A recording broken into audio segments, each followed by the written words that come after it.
Hello and welcome to the final webinar in the Organic Seed Production webinar series. This is the sixth webinar in our series, which has been organized by the Organic Seed Alliance and the Multinational Exchange for Sustainable Agriculture.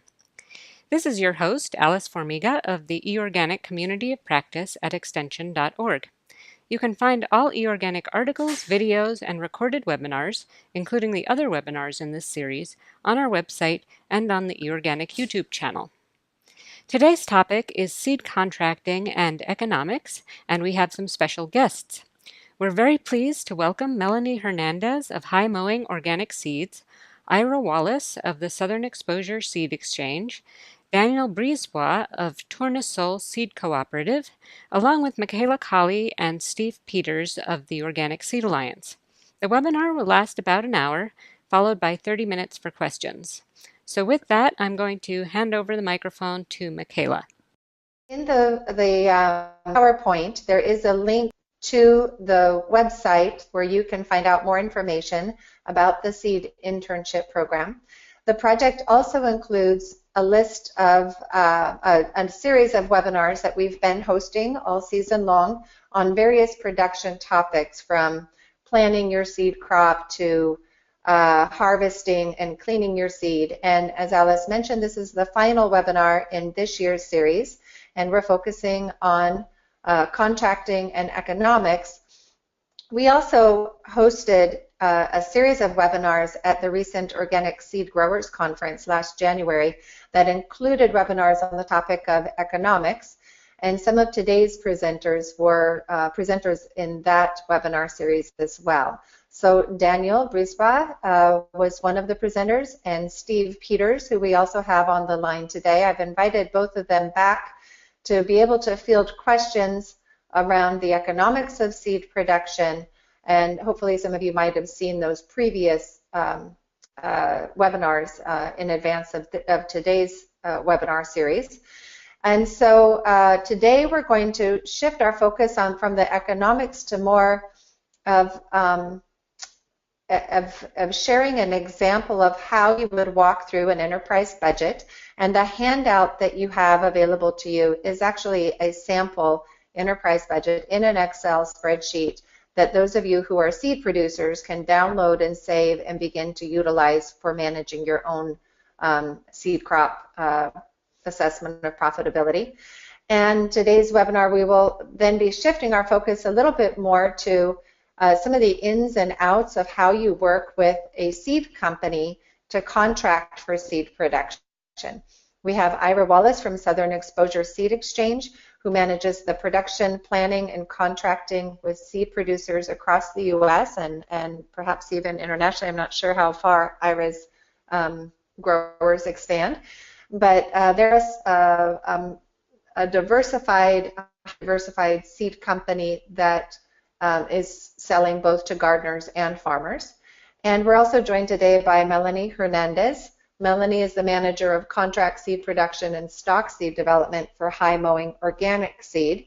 Also, High Mowing contracts with growers across the U.S. and sells to both farmers and gardeners. So we are going to leave a little bit of time at the end of the webinar for some questions and discussion among our presenters and audience. With that, I'd like to hand it over to Daniel Brisebois.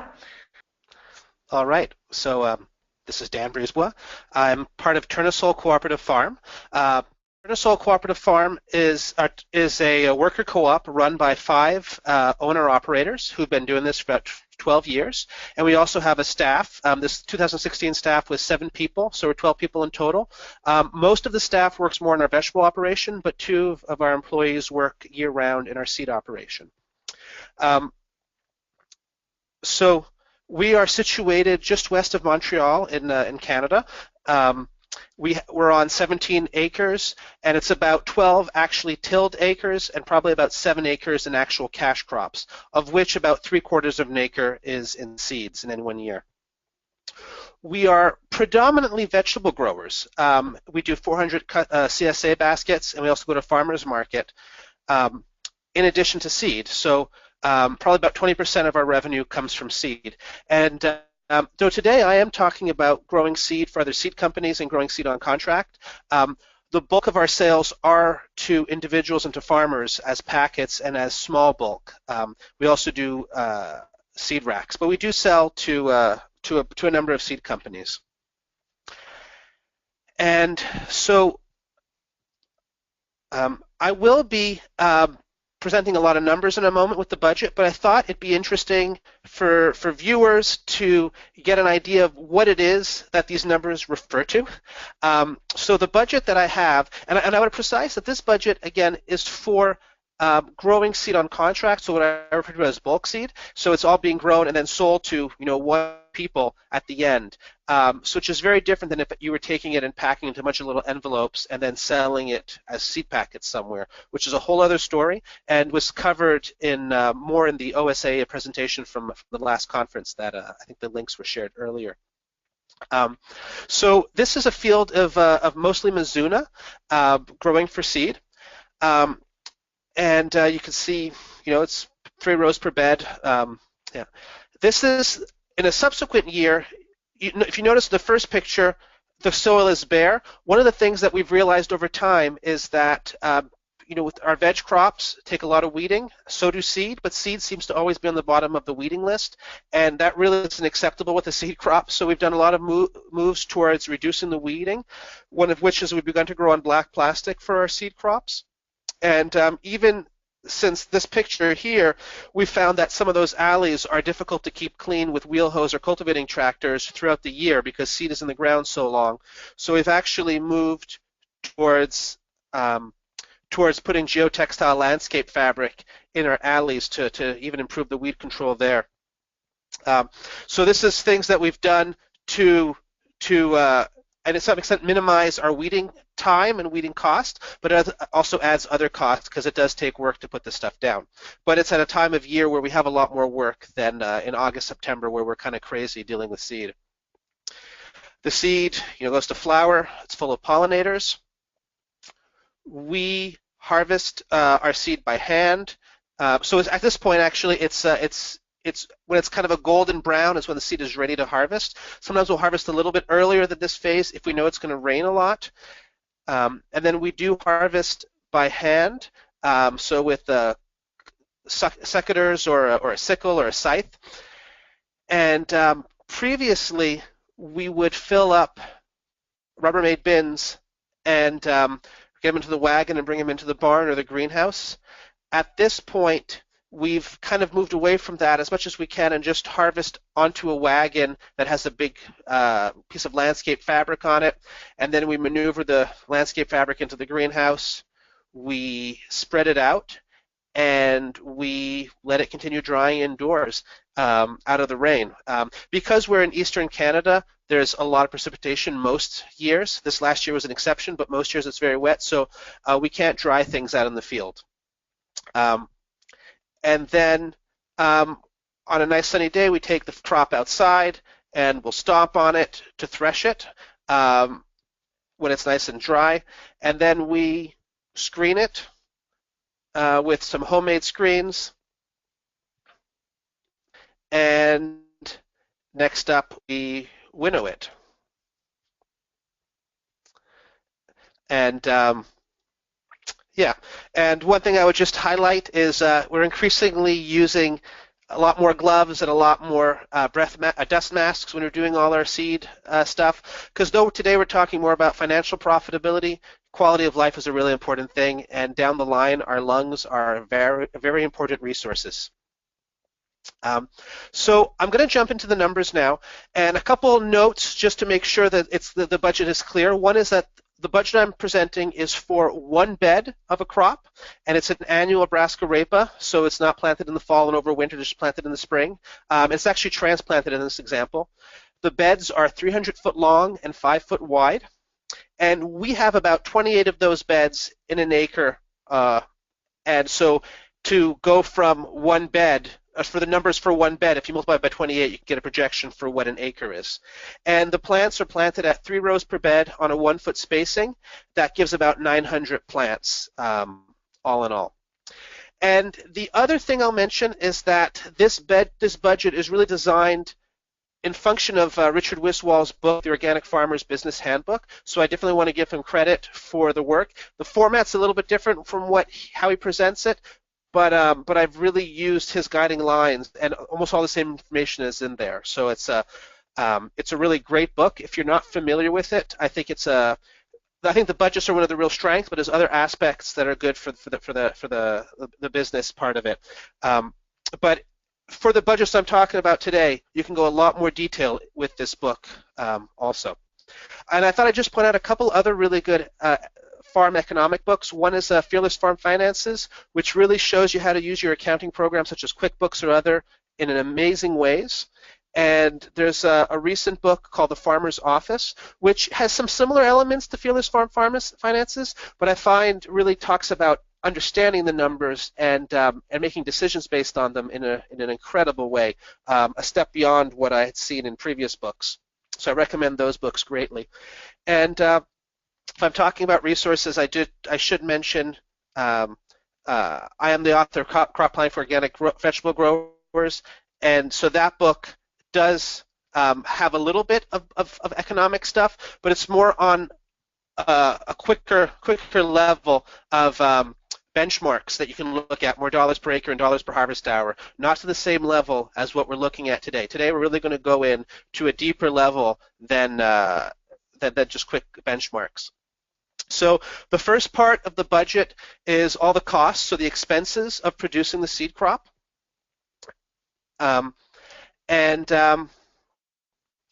This is, these are all the expenses lined up, and this is what is in the Excel spreadsheet.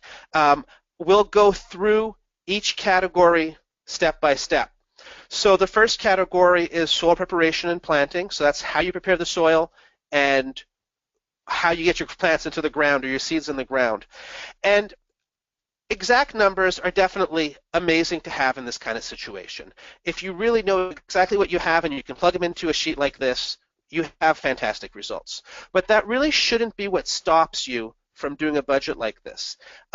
Some things, such as in this example here, there's sort of three sets of columns. There's the columns related to labor, the columns related to machinery use, and the columns related to the materials you use.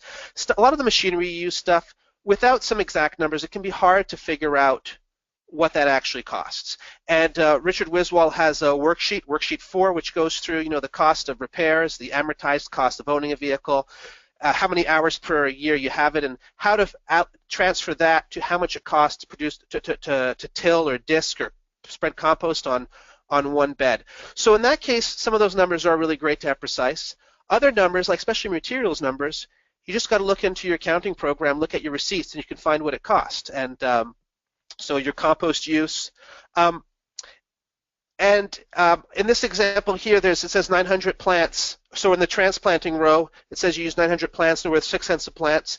This number, the 6 cents a plant, comes from another of Richard Wiswall's sheets, just calculating all the costs that go into running the greenhouse and how much that breaks down to per plant. So another case where some exact numbers are good, but you can also kind of have a guess a little bit. But if you don't have exact numbers, making guesses really goes a long way.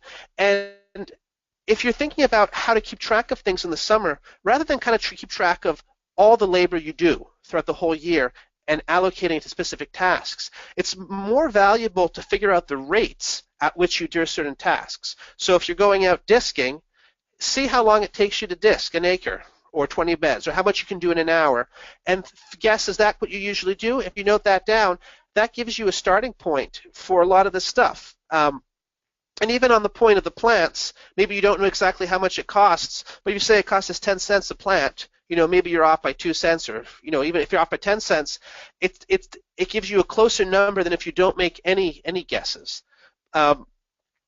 And another thing in this situation is also the wage. So the first set of yellow columns, there's the labor wage, how much someone is paid to do this job.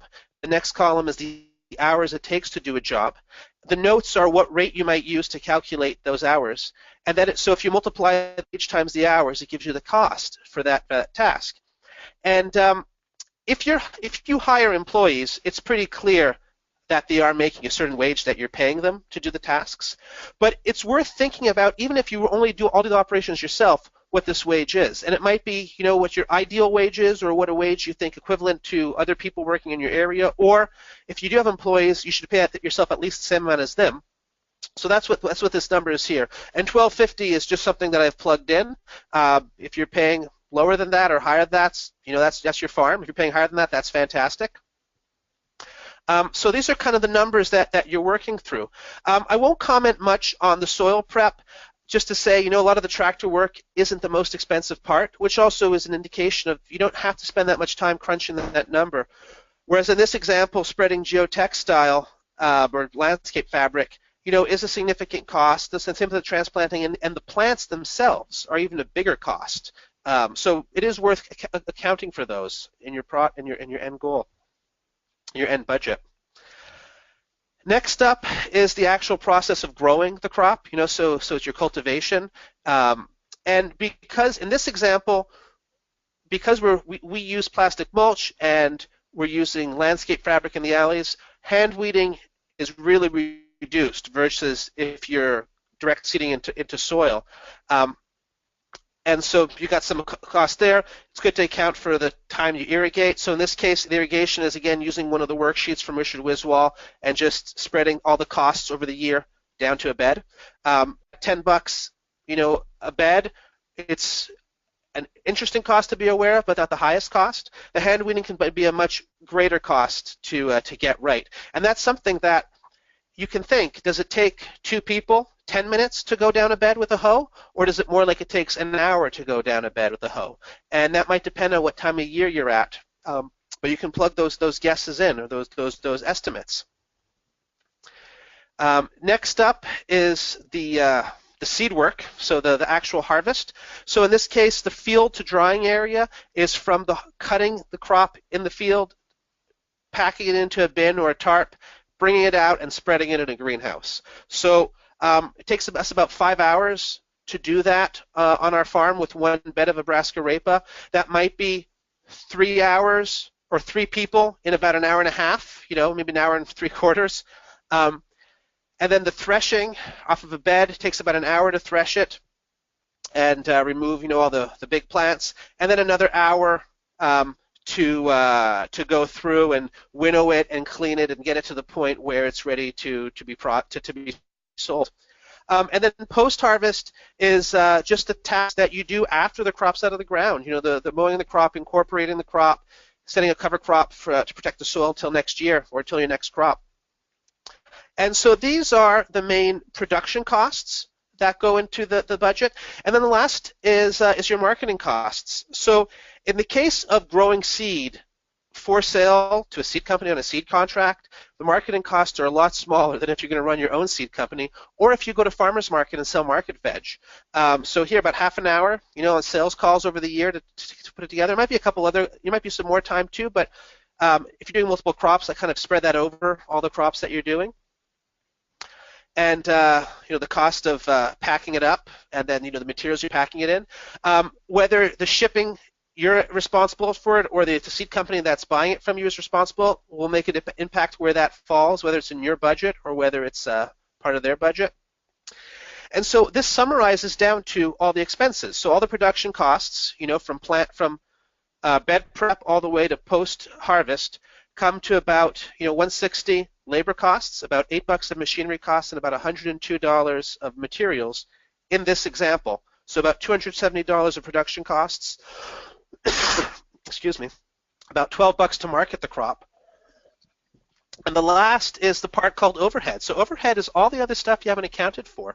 So it might be your rent, it might be the cost of your accounting system, subscriptions that you might have to different organizations, or union dues if you're in a place where you have to be part of an agricultural union. So all of those costs added together and then allocated all the beds you're growing give you a number. So in this example, it's about $150. And so it means to produce one bed of Brassica Rapa costs you about $430. And then next up is the income. So if you know how much you harvested, what you're being paid per pound, total sales, in this case $810, Your costs are 430, so you subtract that, gives you a net profit of 380. And so you can also figure out your cost per pound and your profit per pound and those other things. And here, what's important is really, the harvest yield.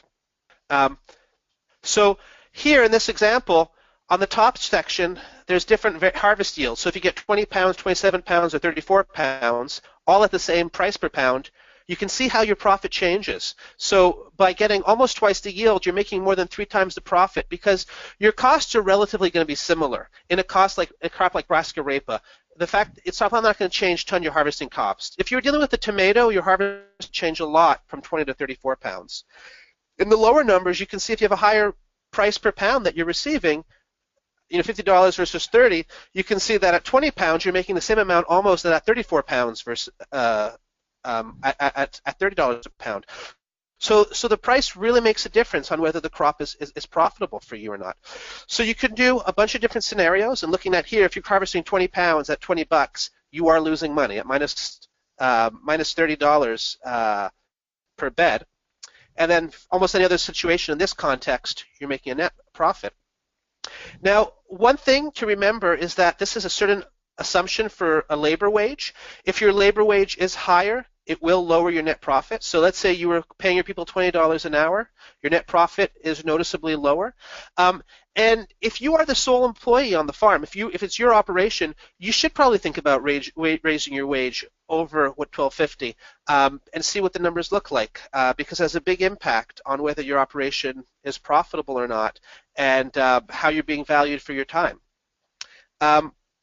And yeah, so this is kind of an example of what a crop budget looks like, and you should do them through all your different crops and figure out what's profitable and what isn't on your farm.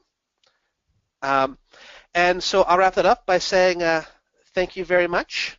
And if you want to stay in touch with us, we're on Facebook and Instagram and a bit on Twitter at Ferme-Tournesol, and you can visit our website. And it's fully bilingual, so it's also in English, not just in French. So thank you very much. Okay, thank you, Dan. We're going to turn it over to Ira in just a second. Let me just switch over to her slides. So, Southern Exposure is a small heirloom seed company, and one of the things that we do, sort of being co-op people, is helping our growers figure out whether this is a good deal for them.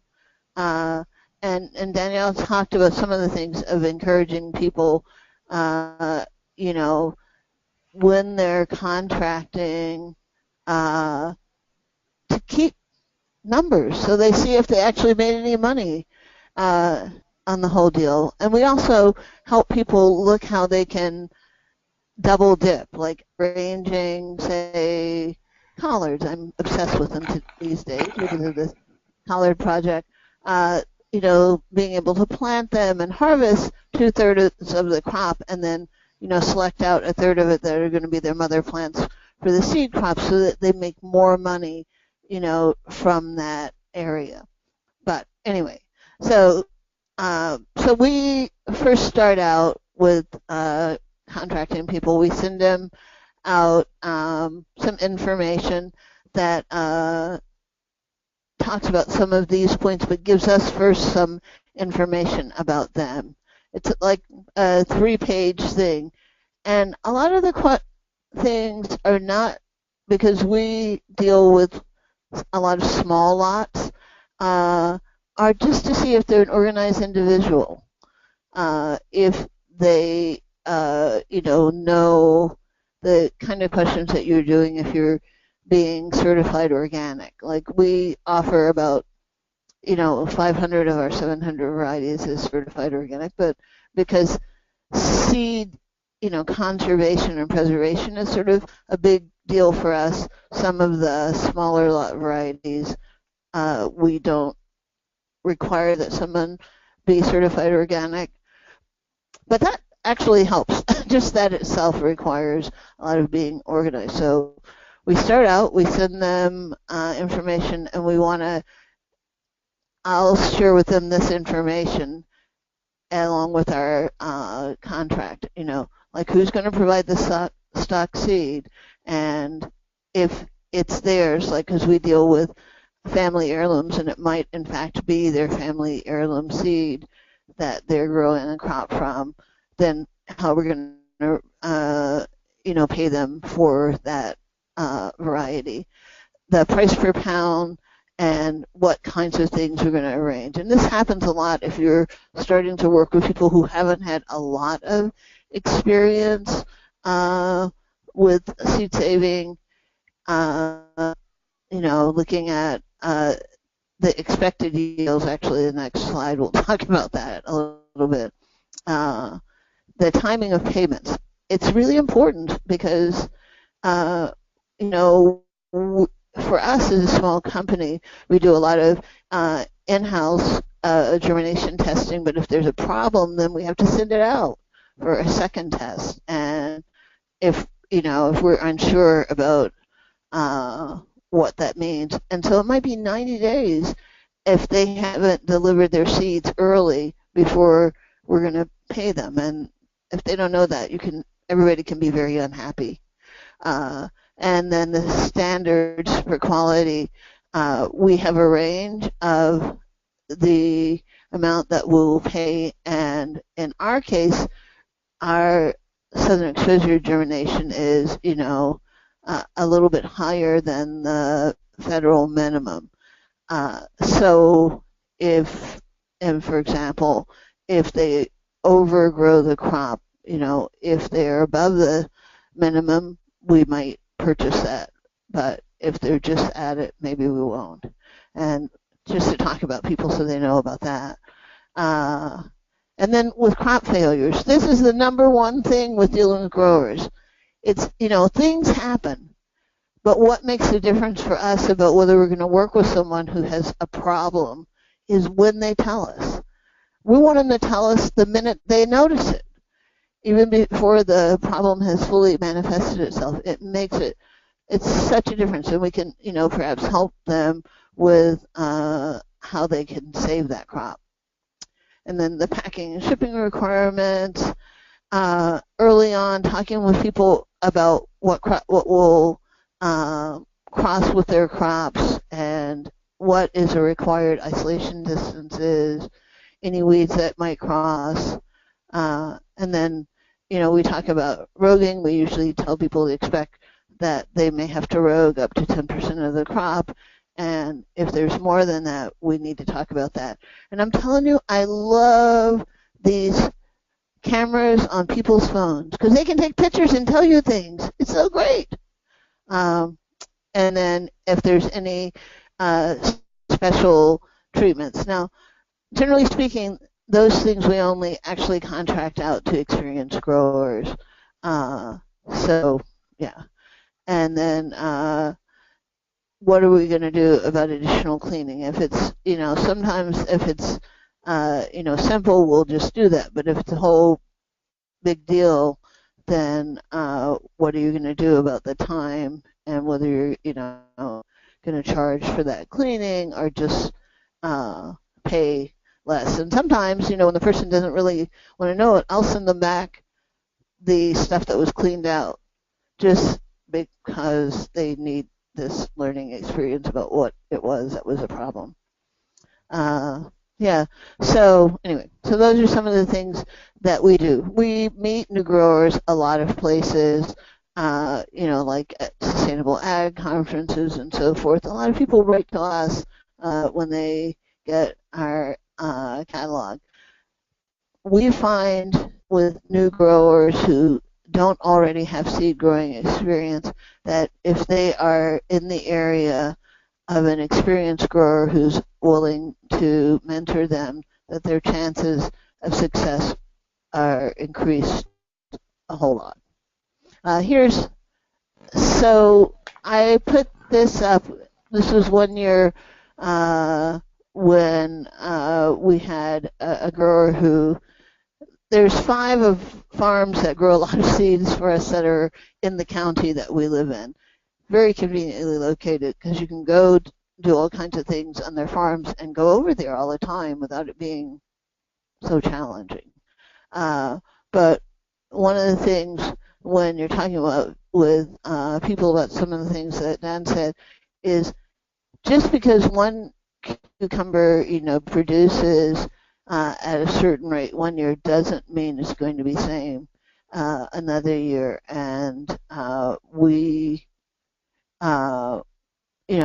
share information with growers ahead of time to give them an idea, but also to point out to them that yields vary quite a bit, and the purported yield per acre of, say, that suyo long 1 year, another wasn't very different, but say two different muskmelons, one of them was producing almost twice as much. And was that weather? Was that the variety? We try to keep that information so we can guess it for people, but we encourage people to start out with smaller, if they're not very experienced with smaller contracts, and get a handle on that kind of situation so they can plan for it. Something that was really interesting for us is how is it that when people have bigger contracts, they can, the price is so much lower. Well, we do okras, and one of our growers 1 year ended up doing a contract. We organized it with Seed Savers, and suddenly he was growing like 6 times as much okra. So he decided to grow 12 times as much and do it with a combine, a little pull behind combine. And even though the price that he got paid was half as much, his dollar per hour and amount of money for the land went up because the labor got cut by so much. It was amazing. And I guess that's important stuff to talk to people about when you're looking at contracting.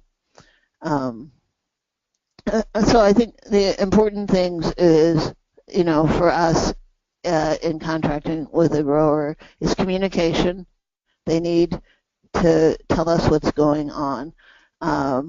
I like it if they tell us, when the seeds emerge. They send us a couple of pictures through the season and when they're first starting to harvest seeds. Meeting any deadlines, like for example about when you're going to send in a sample of the seeds. And if things are different than what I told you they were going to be in any way, to let me know as soon as possible so that we can deal with the problem. Because if you wait and 2 months later, it's too late to do anything about it. And as people get experience, I was just talking to somebody at Baker Creek, who was saying, oh, I really have liked the growers that you've referred to us, is when we have a grower who wants to grow more, we are really happy to help them, find contracts with other companies that seem appropriate for the type of grower that they are. I think, I have a chart that is about from a number of seed companies, but unfortunately I had not updated it, gotten information from all the companies that are on it, and but I should have it finished updated in the next week or two. So if people would contact me at Southern Exposure, Ira at southernexposure.com, who want a copy of that spreadsheet when it's complete and updated, I'd be glad to share it. Or maybe we can arrange for it to be on added to the resources from this webinar. I think that's it.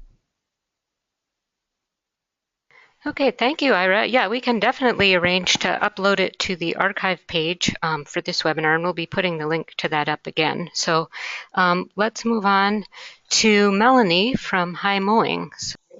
Hi, my name is Melanie Hernandez. I'm the manager of contract seed production for High Mowing Organic Seeds.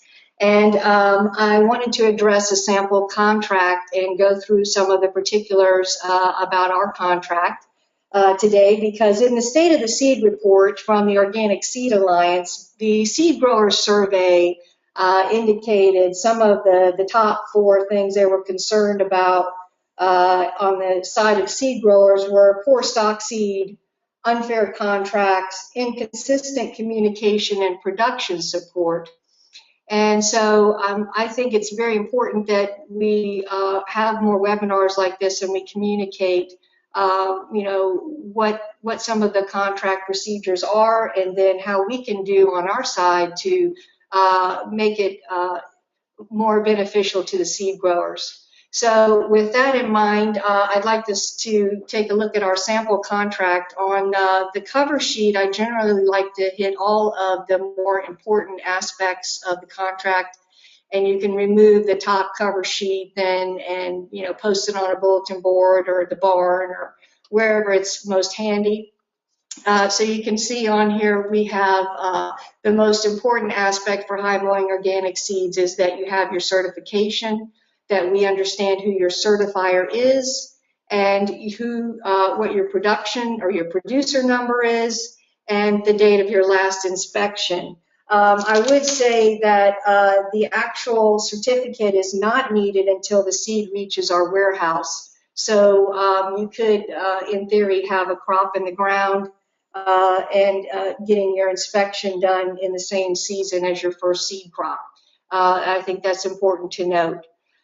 Then you'll see that we have boxes in the table that gives the variety name, the number of pounds that we're asking you to grow, the minimum germ percentage.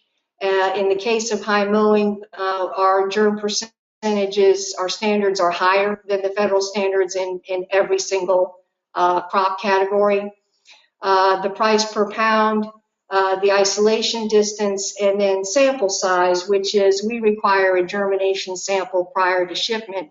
And in that box, we would tell you whether that was 200 seeds, 400 seeds, 600 seeds, a pound of seed, whatever it is, we need to evaluate the quality of that seed lot.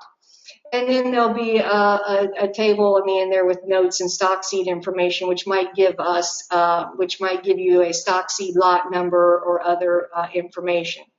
I think it's important to put all the dates on this front page. So at the bottom, you'll see September 1st, communicate the condition of the seed crops with the estimated targets. October 15th, that is when the seed sample is generally due, depending on the crop type, though. That's just in general. And December 31st is when we would like to have the final seed lot to the warehouse in Vermont. And generally speaking, we start receiving seed around mid-October. And if everybody waits until Thanksgiving to Christmas, it creates a real backlog.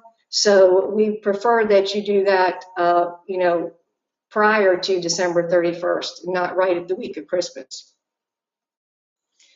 Our paragraphs in a contract generally include the following. Stock seed, that's the most important part in my mind. What you have to start with is extremely important.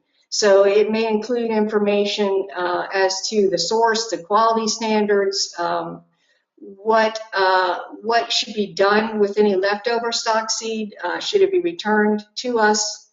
Or, do you want to hold it on the farm? We can negotiate that. And there also may be an additional stock seed agreement addendum attached to the contract, which includes things that are maybe particular to a proprietary type production, specifically hybrid seed production. Roguing is another important paragraph included in our contracts. It is generally the responsibility of the seed grower to rogue the crop. What percentage that you should expect to rogue out? Generally 5 to 10%. There needs to be a basic understanding between the grower and the seed company as to what are plant population targets that will be adequate. I think it's very important for seed growers to understand the waste stream of their agricultural operation. And that includes, your planting population, establishment losses, roguing of plants, your harvest and processing. All of those will cause you to not meet that target that you saw on the front page. In the third section that we have, waiting for the screen to change, the paragraph regarding production. It's the responsibility of the seed grower under the guidance of HMS to plant, cultivate, irrigate, everything involved in the production of that seed crop. Also, I think someone mentioned earlier in the webinar, negotiating who pays for the shipping to the warehouse. Oops, sorry, we jumped ahead one there. As another part of production that's very important in our contract is field inspection and disease testing. Permission to inspect the seed grower's field is very important to high mowing organic seeds. We respect confidentiality, but I do need to see the crop in the ground because quality starts where the crop is being grown. It is much less expensive for a seed company to address a quality concern when the crop is in the ground. And if there is a significant disease issue, especially a seed-borne disease, then it needs to be addressed immediately. So that's the most important part about the field inspection. We can't get to every single field. Right now, High Mowing Organic Seeds has approximately 50 different contract growers all over the United States. So it's pretty impossible for me as one person to see every single grower every summer. But what I am trying to do is to see clusters of growers in 2 or 3 states each summer, and then get an idea of their microclimate, their production practices, and what I can do to help make their farming operation as efficient and profitable as possible. I feel like that's really a big part of my job, because if they're not profitable, they're not going to be in business long term. The next paragraph we need to address is exclusivity. If you receive a visit from myself or a seed company representative, we do ask that you maintain some level of confidentiality with regard to the particular variety that you're growing. When I visit other farmers, seed growers' fields, I make it a point not to go into asking what every single crop they have in the ground or what specific variety that is that I'm looking at as I'm walking by. I just think it's respectful. And I understand that the seed growers work for multiple seed companies, and I respect that. Isolation and GMO policy. High Mowing Organic Seeds is a part of the non-GMO project. So all seed that is categorized as high risk, we do test. And the detection of that lot is 0 in 10,000 seeds. So this is the crops that are covered are sweet corn, soybeans, alfalfa, and summer squash at this time. But there will be other crops, I'm sure, that as they move into a high risk category. So as we do these seed productions, we need to keep in mind the isolation for non-genetically modified crops, and also the testing that's involved. The testing and the size of the seed lot all contribute to the time factor, how long it takes to get the seed processed and get you paid for the seed. So there again, all of the special testing requirements that may come into play, black leg, black rot, lettuce mosaic virus indexing, all of those add to the time it takes to get a lot through the quality department. Sending the sample of seed is very important. It doesn't need to be clean, final processed. It can be fairly dirty. We just want to get an idea of what we're looking at and what the initial quality is going to be.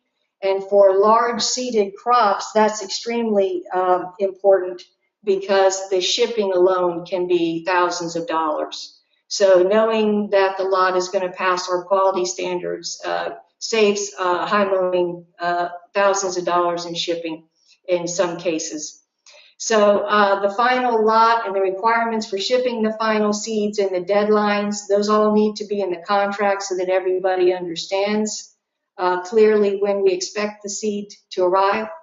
Bagging and labeling, when you harvest your seed, it needs to be put into clean packaging. We've had people who harvest crops and then put it into conventional grain bags that had conventional corn feed in it. And all of that is unacceptable with regard to our organic certification. Seed purity standards need to be clearly spelled out in the contract, and you'll find those more on the front page with our minimum germination standard. Also, we do have an in-house seed cleaning mill, which is extremely important. And so if we get the seed, we will clean it for you. In most cases, that is a big advantage for seed growers who can't get that final conditioning level they need to get to reach our in-house purity standards, which are 99 to 99.5%. There are also a number of noxious weeds that we spell out in our contract, that we have basically a zero tolerance policy, meaning any of these weeds could subject your seed lot to being rejected in totality because we cannot sell that seed and transport it into various states. You'll see some of those are listed here that are spelled out in our contract. Integrated weed control, I think, is a very important aspect of organic production and especially organic seed production. And I try to do everything I can to help people develop an integrated approach to weed control. And I think that would be another good topic for us to discuss it in a future time. The last couple of paragraphs just talk about the germination rate and what our minimum standards are. And I think somebody else touched on this, what to do if your crop, your seed lot does not meet those standards. Many times we can clean it to a point that will meet those standards. We do hold all of the discard portion that's cleaned off of your seed lot for 3 weeks in our warehouse in Vermont in case we do see dormancy issues and we want to test it again, or if you want us to send it back to you, we're happy to do that.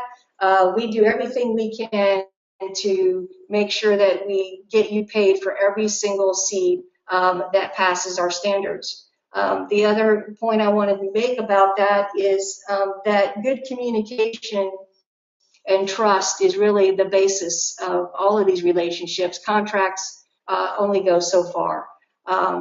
So when I talk about paragraph 12 here, extra seed, requiring permission to sell extra seed that we decline on a contract, that's really just about me understanding how much seed you produced and whether or not I can fit it into my budget. So I have an overall budget, and a lot of people forget that as the seed contractor, we're looking at the overall picture. And where someone or some other crops may have failed, I may have extra money in my budget to purchase that seed. Or if it's a really good year and we don't have hardly any seed crop failures, I may not have the money in the budget. But it's important to me that I have that trust with the growers. They at least let me know and say, hey, this is how much seed I have. Generally speaking, I like to purchase as much of the seed as I can at the full contract price, but we do limit that to 125%. So if your contract was for 100 pounds and you produce 125 pounds, you would get paid the full price for the 125 pounds, and then it would decrease from there depending on how much seed that you have. The payment terms are usually 30 to 45 days. There again, special testing conditions like blackleg and black rot, we can't perform those in our lab in Vermont. We have to send those out for testing, and that does add to the time that it is in quality control before it can go to accounting and a check sent. So some of that is out of our hands. But by having good communication and understanding what crop it is you're growing and how it's tested and how it moves through our company, I think is a really important part that communication with me helps to alleviate any problems. And I think with that, I'm pretty much through the entire contract. Okay, well, thank you, Melanie. It looks as though we now have time for questions, unless Michaela or Steve, you want to say any concluding words? Thank you, Alice. Yep. I would just like to mention this is an example of two different seed companies and how they operate and the advice that they have. But everything that Ira and Melanie pointed out in terms of what should go in a contract are also questions that you should be asking of any seed company or reading the detail of in a contract. Every company operates a little bit different in terms of what goes into the contract itself. I'd also like to mention that this coming February 2017, we will be hosting an intensive on farm business management at Organicology that will be for organic vegetable, seed, and grain producers. So we will have some seed production business development there as well, and you can look at the Organicology website for more information on that intensive. Okay, well, And yeah, sorry. this is Steve Peters. I just have a comment and a couple of questions. I think with a crop that is kind of a regular, yearly variety that's going to be in the market for years to come, I strongly suggest for the growers that they grow at least a 2-year supply and sometimes even a 3-year supply, making sure that you have good storage conditions for that. But I think it's a way to kind of hedge against some of the risks, that you can't always get a crop every year. And so I have a couple of questions for for Ira and Melanie. One is if the grower has a complete crop failure, either due to poor pollination or maybe some disastrous weather events, do you have any kind of compensation for those growers? And then a second question is, do you, especially if the lot comes into you that's excessively dirty, do you charge for the additional seed cleaning required? Ira, would you like to go first? Sure.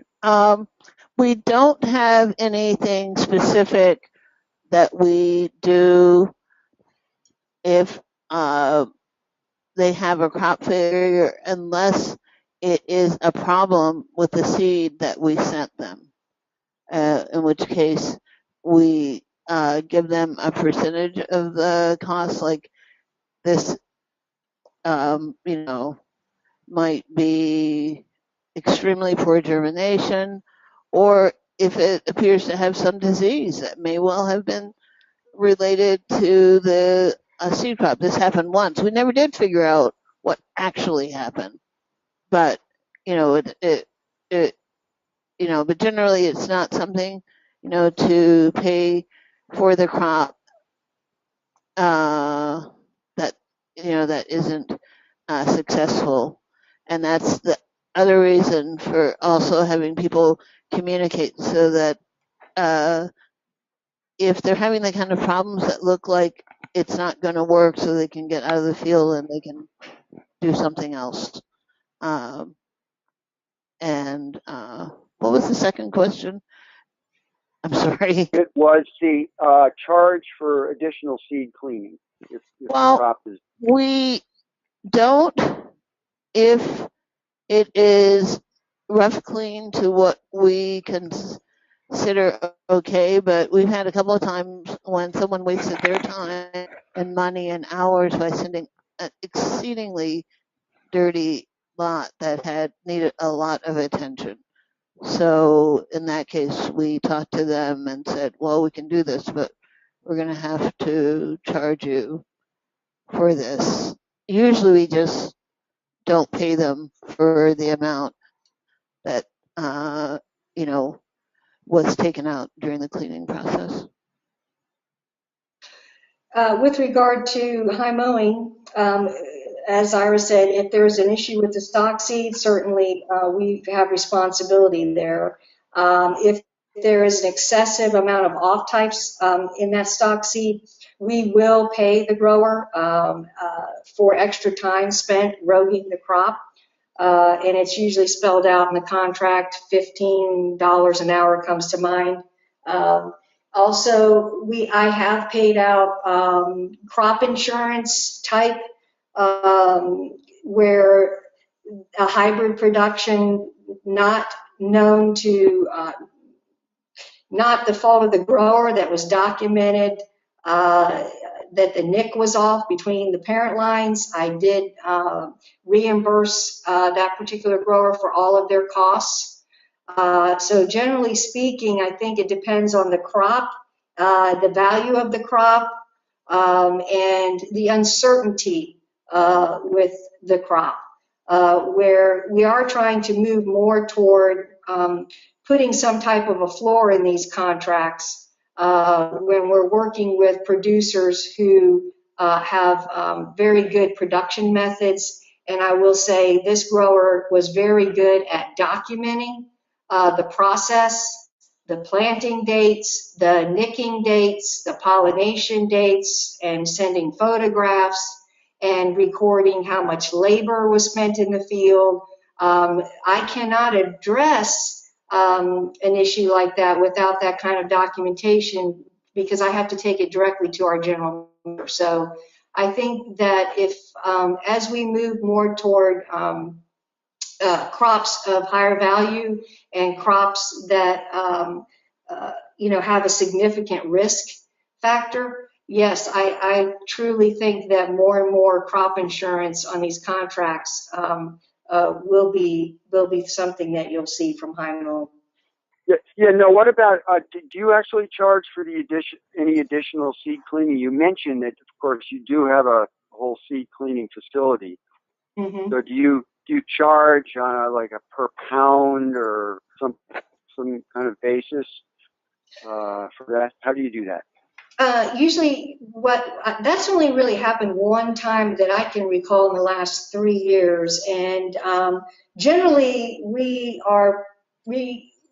try to be as lenient as possible, especially if the grower is fairly new and not very experienced at the cleaning processes or doesn't have any on-farm equipment at all. But if it comes in where it's a case, in this particular case, it was pretty dirty seed lot and it was pretty neglectful the way it was harvested. Then what we do is we contact the grower and we negotiate and we say, it looks like our seed cleaning technician is saying they're going to have to spend another 5 or 6 hours. And that is going to cost you X amount of dollars off of your seed lot payment. And they can either agree or not agree. But it's really negotiated at a case-by-case basis.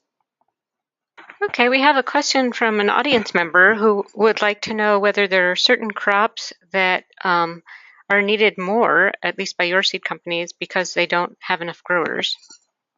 I could say at Southern Exposure, we offer a lot of pole beans of various sorts, and anything that requires trellising, we could use more good growers for. I would say the same. It's very difficult to find people to do heirloom pole beans. And also we really like to get high quality carrot seed, especially purple carrots. So we're looking for more growers in those areas. We're looking for growers with experience with radish seed, beet seed. There's always opportunities. Regular snap bush beans. So I think it's really depends, and one of the most important things is finding the right crop for your system, and do you have a passion for that crop? just like vegetable farming, you really, when you're in seed production, I feel like that the growers that are very much have a passion for those crops that they're doing for seed, they really do the best job. And so that's really the key. And usually I can find a crop that matches a grower. And then over long term. And I will also say that with what Steve said with regard to growing 2 years worth, um, generally speaking, the contracts that I write for high mowing organic seeds have 18 to 24 month targets. And that's important to remember, because that means that if you hit that 18 to 24 month target, you would not repeat that same crop the next season. So I'm always looking for multiple crops to put with growers so that they have a good standard rotation and diversity. And that's my key, but that they have a passion for all of the crops that they're doing, whether that be 6 or 7 or 3. So now we have a bunch of questions coming in. One is, do you have experience buying seeds grown in Canada? We at Southern Exposure, we've had a couple of growers from Canada over the years. I don't think we have anybody at this moment. And it's just a little bit of, a challenge about, dealing with the phyto sanitary and how we're going to ship them and take them across the border. But mostly we haven't. I don't currently have any growers in Canada, but I am participating in a trial, or trying to participate in a trial for some beet seed varieties that I hope maybe we'll be able to find some seed growers to do in British Columbia. Okay, we have lots of questions coming in now here. Let's see, what about contracting seed in other countries, like in the Southern Hemisphere, for counter-season production? That's a good question. We do not currently produce seed outside of U.S. territories, but we have investigated winter productions in Puerto Rico. Some of the crops that are suitable for that type of production, we may have licensing restrictions that do not allow us to produce those outside of U.S. territories. So it really depends on the variety, the license agreement we have to produce that variety with a breeder, et cetera, et cetera. Well, this isn't really that far, but we are working with a women's cooperative in Jamaica, and they produce some of the hibiscus sabdarifa seeds varieties that are there on the island, and we've been thinking about offering them just because it's this cool women's cooperative. But it's being a lot of trouble to arrange the logistics even of getting the sample amounts here. So I don't know if we're actually going to do it. Here's a question about, if someone just wants to set up a seed contract, do I simply contact the seed company directly? Yes. Okay. Let's see. What are the typical contract sizes by dollar amounts that you deal in? That varies a lot. That chart that I didn't finish out having here. Let's see, do I have it pulled up? I don't think I do. They can be from a small contract where the total amount the person is getting is like $100. We work with some of our growers. Their children take care of a crop as a 4-H project, and they're kind of small, but then there can be hundreds of pounds. And like for us, somebody who's a really big grower all their contracts might total $20,000, but I bet Time Mowing has people who grow more than that. Well, we have contracts that range from around $300 to around $60,000. Okay. Here is someone who's a new seed grower. How does she find out the usual price paid for the seed crop? Is there anywhere that kind of lists that, or is it just a question of contracting the seed company? Well, I told you this little chart that I am having. I think it's going to have sort of some general, quite a wide range, but from high mowing, from Southern Exposure, from So True, from Fedco, and from Baker Creek. It's not, a lot of companies, but that'll give them some idea of the range of price and quantity contracted for categories like beans or something. That can be quite a big range, from some things from $3 a pound to $10 a pound, depending on what it is and the quantity. Okay, here's a question about whether you generally provide seeds to start. So if you need something grown out by a grower. Yeah, yes, always. Okay. Yeah. We at Southern Exposure, the only things where that's not true is where we are in fact contracting with a family to grow a family heirloom that they've been maintaining. But even in that case, we've already trialed their variety a couple of years before we ask them to produce it. Okay, great. Is there much interest in contract growing native wildflower seeds? That's an interesting question. We've been really expanding our flower contract production capacity.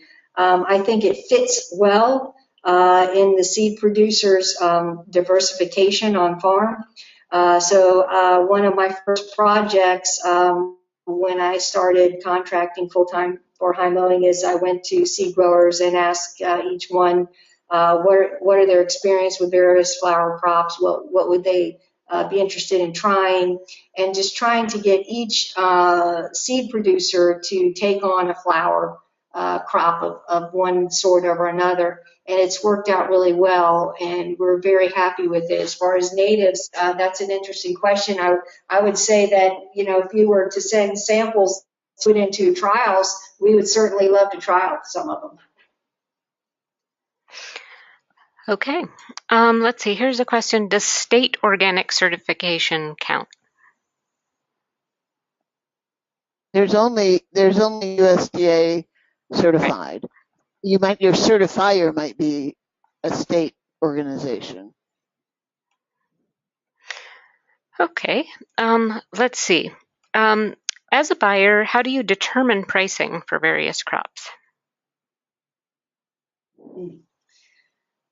Well, it's mostly market driven. And in the organic seed industry, that's been a pretty big topic of discussion recently, just because there are a lot of larger growers who are using untreated, conventionally grown seed and not using certified organic seed because they don't have a comparable variety.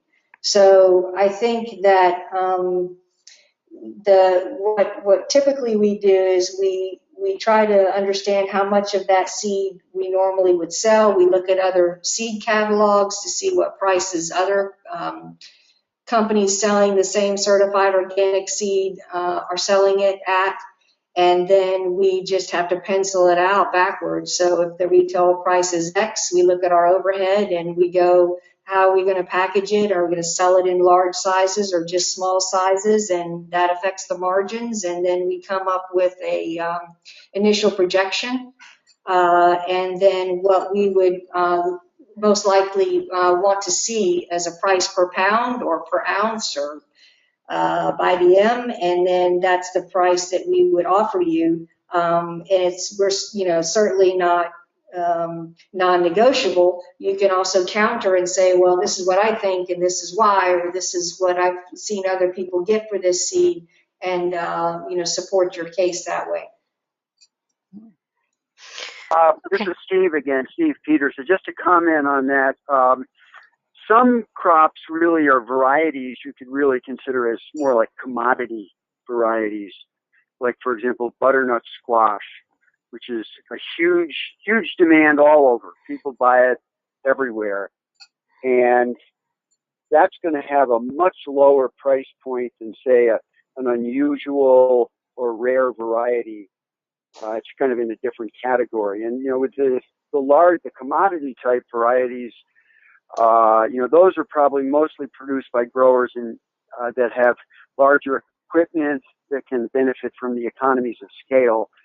And so for a lot of smaller growers, those are probably the crops best to avoid. And so you really need to get clear on that sort of right from the get-go, that you have sort of those two pricing tiers. Yes, that's an excellent point, Steve. I think that's very important, and we're seeing a lot of movement in the commodity organic crops, and that movement in pricing is downward. So you definitely want to stay clear of some of those. Something else is to look at for the grower, for the prices, is that some seed crops, are much more productive in certain areas, and to look at, in particular, what types of crops produce seed very well in your area, so that you can be in a better position to, make more at the price offered. And I don't know, other than, by experience or doing some little seed production trials of your own, how you can exactly find that out. I'm trying to keep track of that more, but it surprises me how different that can be. Okay, let's see. We have, oh yeah, okay. So someone this person has saved seeds but never in large quantities, so is interested to know whether there's a resource that explains how much poundage could be expected out of certain planting populations. Shoot,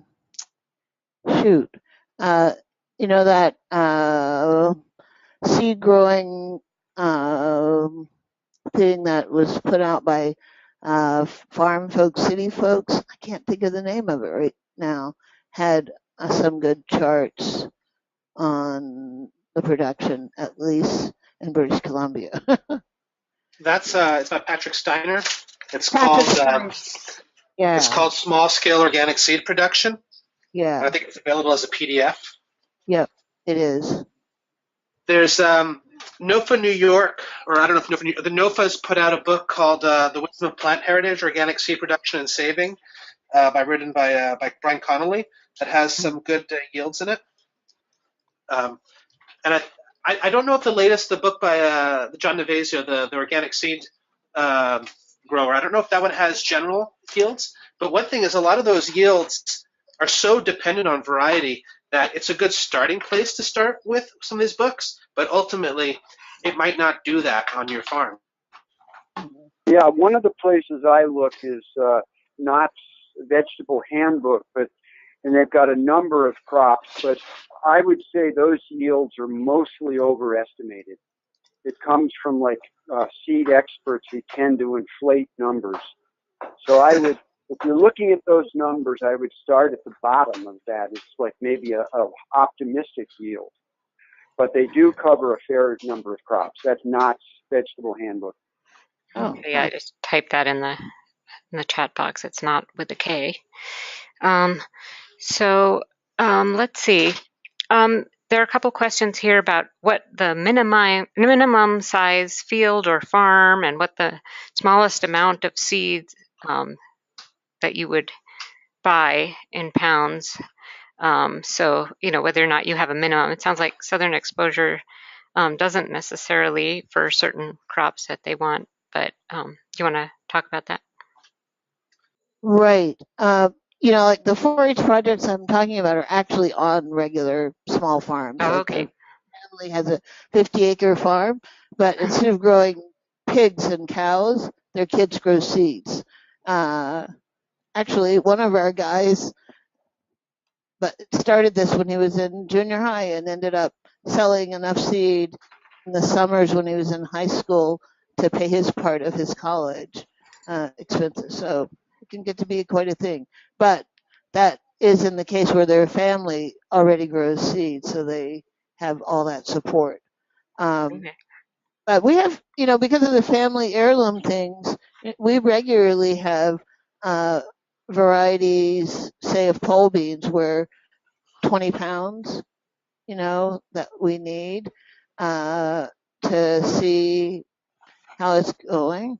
And we work with people who are actually more into seed saving preservation wise, but those amounts aren't usually for people who are trying to do it for the money making of it. Okay. Does anybody else have thoughts about the minimum size farm that you deal with, or minimum amount that you would buy? Alice, this is Michaela. I would just mention that, again, this is an example of two different seed companies, but there are many seed companies nationally that contract for production. And on a small scale, you can often find smaller regional seed companies that produce some of their own seed for sale in packets for packets at co-ops and so forth. Often are looking for growers in their area to grow small amounts to round out what they offer. And that's a nice way to maybe make an introduction to a smaller company that you might have a close relationship with in your own region. I would also shamelessly plug the Organic Seed Growers Conference, which is a biennial event. The next one will be in the winter of 2018. It's a great opportunity to meet a wide diversity of scales of seed businesses and make those relationships face-to-face for potential contracts. I would also mention at the conference, and on the other end of the scale, there are some seed companies that are larger scale and focusing on a select number of crops or a select number of crop types that that are moving into organic production or have an organic program where they're looking for much larger size farms to contract with too. So in my experience, I've seen commercial seed production on hundreds of acres and on, a garden bed foot. Not a bed foot, but on as Daniel's example was, 100-foot bed of something. So there's a wide range. Okay. I would just chime in. By the first time I grew seed out, I think we sold like $500 of seed total from like 3 tomato varieties, and it might have been a 100-foot row or something. I can't remember exactly how much. And we're a much smaller company than High Mowing or Southern Exposure Seed Exchange, but we do buy in. We do have some contract growers, and so we probably buy. I don't know off the top of my head, and I should, but maybe $2,000 to $3,000 of seed total from other growers. And so it's some people are maybe one person doing half of that, and then a few people doing smaller amounts of that. So there's all kinds of markets. Thanks, Daniel. Okay, yeah. We have time for one more question here, and I think this is a great question.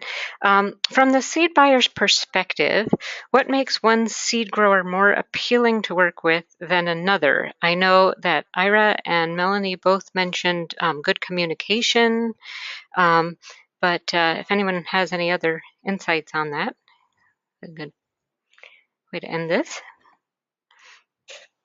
For me, one of the things that makes working with seed growers, some seed growers versus other seed growers, is their willingness to collaborate, their willingness to mentor growers around them and share information.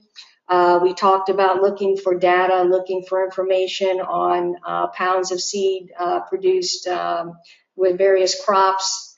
I'm looking for people who are willing to share that information so that as we bring new seed growers into the seed growing community, we're more collaborative, and I can provide them with documentation and data as much as possible so that when they first get into the business with that they experience success as soon as possible.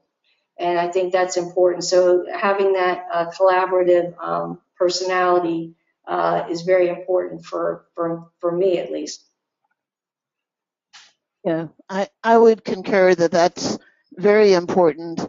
And I guess, yeah, people who are, willing to share and teach in their local area is really, exciting for us because we're trying to get, seed, but we're very interested in the whole area of preserving genetic diversity and sort of building up a seed movement in our region. And growers who care about those things, it's exciting. They can help people.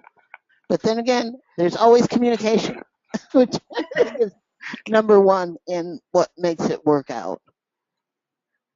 Something also to think is that it's there's a lot of relationship building. I don't know that I'm just guessing, but based like I don't know that anybody wants to buy a huge amount of seed from somebody until they've proven themselves also, and it takes a couple of years sometimes to do that. Like I know, like our experience as vegetable growers versus experience as even like selling seed to customers, is that with the vegetable, if you're at farmers market, you see your client every week, and if there's a problem, you can give them an extra lettuce or a tomato the next week, and you can make it up. But if you're if we, in the case of like seed, it's sort of there might be communication through the year. It's one transaction a year, and if you really mess it up, that might burn a bridge down the line, depending how you do it and how you communicate about it. Great. Okay, thank you. We are running out of time now, but I'd like to thank everyone for your questions. And this is the end of the Organic Seed Production 6 webinar series, and it's been a great series. So I do encourage you, if you haven't seen the other ones, to check them out in our archive, and the link is up on the screen. And you can also find them on the eOrganic YouTube channel. So you just Google eOrganic YouTube, and you'll find them and a whole lot of other great webinar recordings and conference recordings about organic seed production. So there's a lot there. Thank you so much, Melanie, Ira, Dan, Michaela, and Steve, for coming today and sharing all your experience with us about contracting and economics. And thanks to everyone for joining us.